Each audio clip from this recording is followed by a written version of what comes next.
हिंदुहृदय सम्राट सरसेनापती बाळासाहेब ठाकरे यांचा, धर्मवीर आनंदगे साहेबांचा,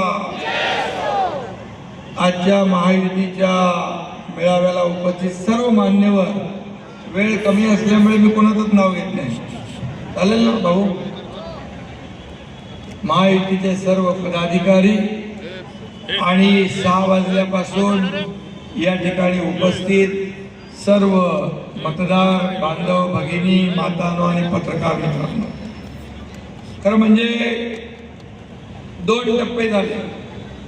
मी महाराष्ट्रामध्ये फिरतोय, सगळीकडे पाहतोय, हे 2 टप्पे झाले.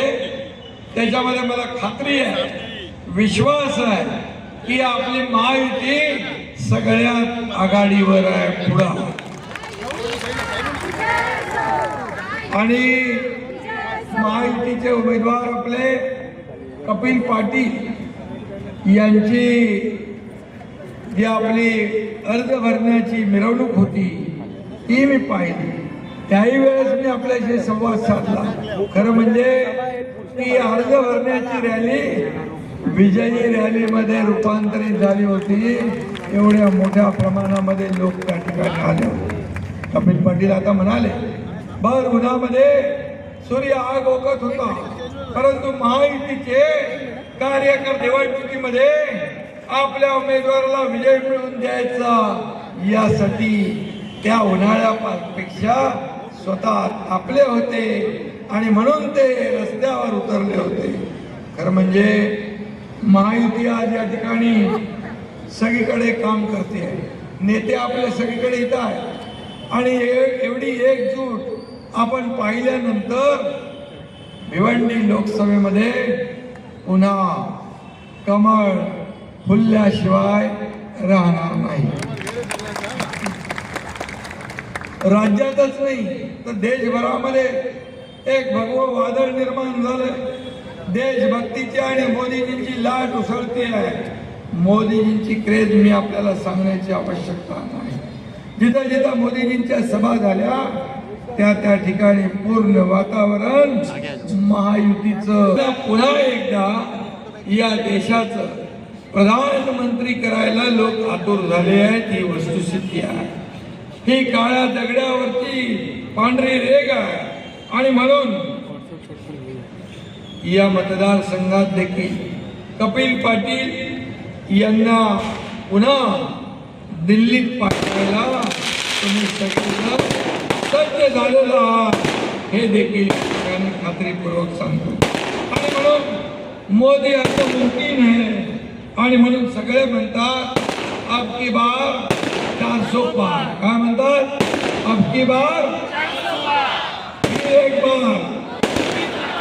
आणि म्हणून त्यासाठी प्रत्येक कार्यकर्त्याला मेहनत घ्यायची आहे.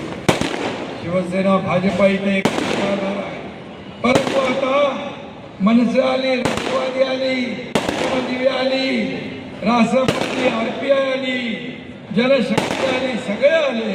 या सर्वांनी मोदीजींच्या कर्तृत्वावर विश्वास ठेवलेला आहे. आणि म्हणून या ठिकाणी कपिल पाटील हे पहिल्यांदा निवडून गेले, दुसऱ्यांदा निवडून गेले. आता त्यांची देखील हॅट्रिक आपल्याला करायची आहे. फिर एक बार कपिल पाटील खासदार.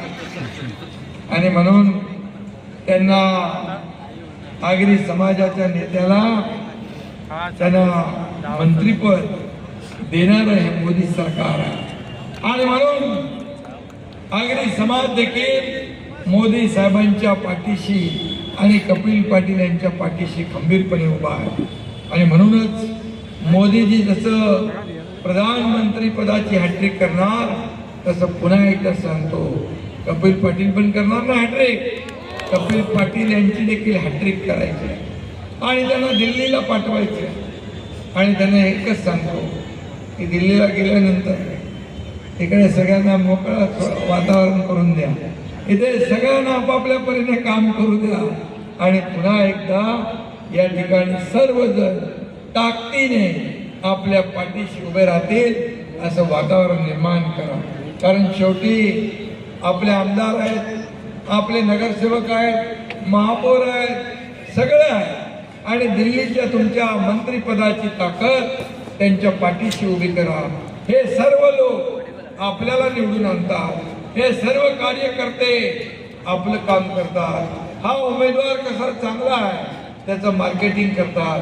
खासदार सगळ्या घरात जाऊ शकत नाही, परंतु हे कार्यकर्ते जात असतात. मग मी आमदार असो, मुख्यमंत्री असलो, तुम्ही खासदार असला, मंत्री असला तरी सुद्धा हेच कार्यकर्ते आपल्याला निवडून देतात. आणि म्हणून या कार्यकर्त्यांना जेव्हा अडचण येते, छोटी मोठी मदत लागते, तेव्हा मात्र आपण त्यांच्या मागे उभं राहिलं पाहिजे.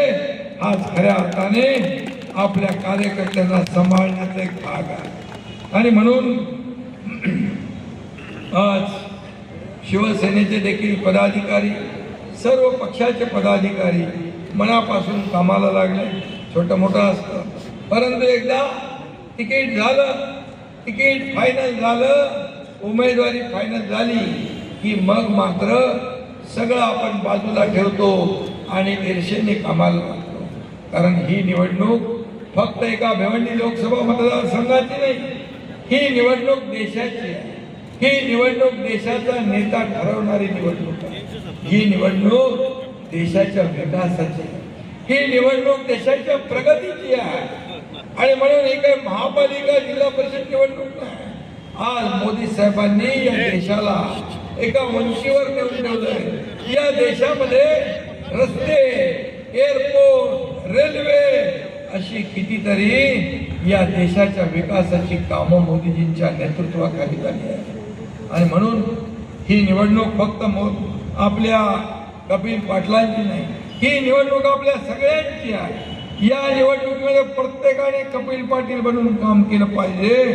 आणि म्हणून ही युती आपली मजबूत आहे, ही महायुती मजबूत आहे. म्हणून आपण म्हणतो एक अकेला खड्डा आएगा तो मिलकर बोझ उठाना, साथी हात बढ़ाना. आणि मग सगळ्यांनी एकत्र येऊन या ठिकाणी काम केलं पाहिजे. या भावनेने आपण काम केलं पाहिजे. निवडणुका आल्या की लोकांच्या दारी, निवडणूक संपली की आपापल्या घरी, अशी आपली माहिती नाही. तसं कोण करतं माहित आहे ना? घरातून राज्य चालवता येतं, फेसबुक लाईव्ह करून सरकार चालवता येतं, उंटावरून शेळ्या हाकता येतात, खाली जमिनीवर उतरावं लागतं, शेतकऱ्यांच्या बंधावर जावं लागतं, शेतात जावं लागतं, त्यांच्याशी मदत बोलावं लागतं, त्यांना मदत करावी लागते. आणि मग आपल्या इथे सरकारने देखील मोदी साहेबांनी जसं 10 वर्ष एवढं काम केलं, एकही सुट्टी घेतली नाही.